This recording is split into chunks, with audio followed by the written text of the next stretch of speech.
Welcome back to the second bonus episode of the Daniel Smith Color Showdown. Just like we did in the previous bonus episode, we are going to do a dispersion test of all the colors we tried in the Daniel Smith Color Showdown.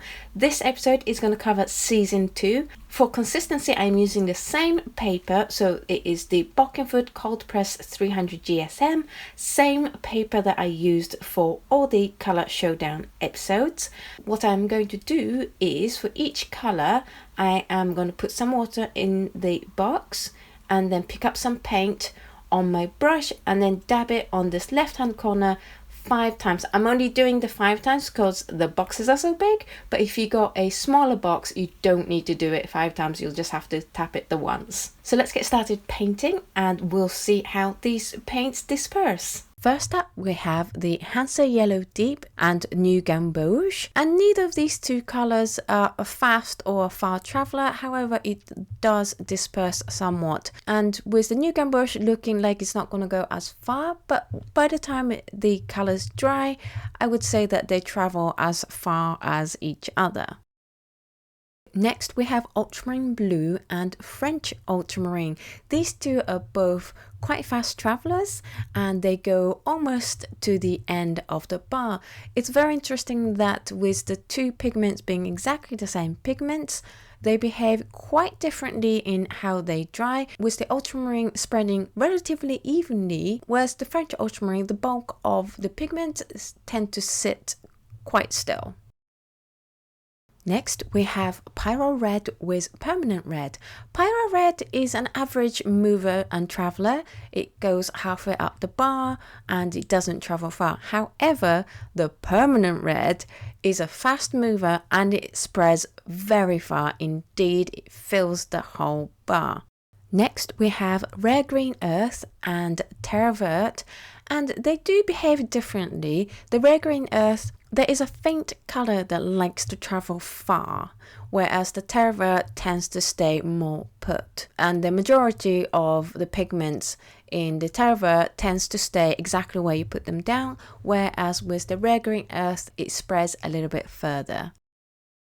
Next, we have Hansa Yellow Light with Lemon Yellow, and they behave pretty similarly. They are both slow movers and they don't travel very far. The Lemon Yellow does travel a little bit further, but not a considerable amount.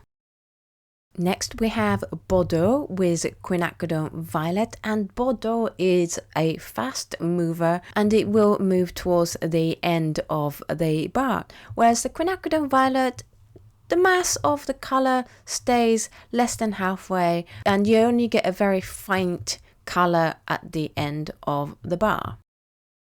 Next, we have Cerulean Blue with Cerulean Blue Chromium, and I would say that both of these colors are medium movers. Neither of them go to the end of the bar, but they do disperse probably to half the bar, with the Cerulean Blue Chromium traveling a little bit further than the Cerulean Blue did.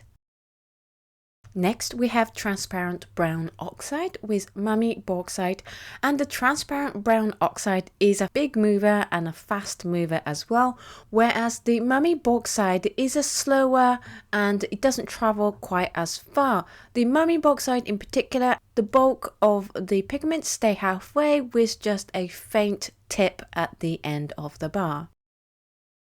Next is Alizarin Crimson with Permanent Alizarin Crimson, and I know I said in the episode itself that these two are two different hues, but I am impressed that they managed to get the behavior of the colors in terms of dispersion pretty similar, considering that the Permanent Alizarin Crimson has 3 pigments, that's 3 different chemicals that wants to do its own thing.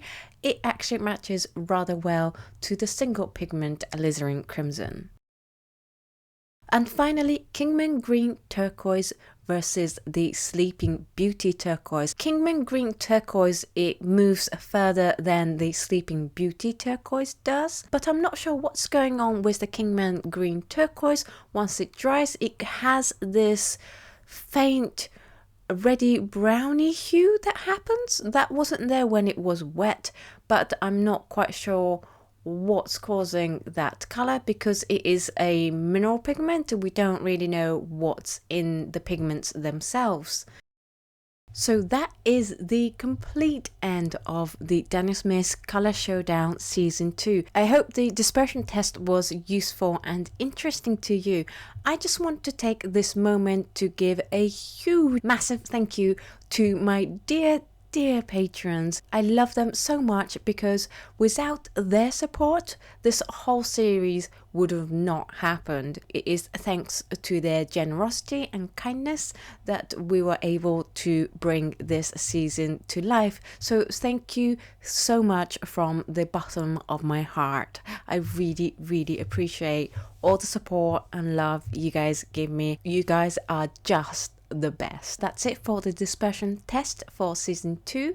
I hope to see you in the next season very soon. Don't forget that the next season needs to be unlocked before it can happen. So if you are able to support this channel in any way, even $1 is a huge help, then please do head on over to Patreon. My Patreon address is patreon.com/Oto Kano. Thank you very much for watching this video, and I hope to catch you in the next video.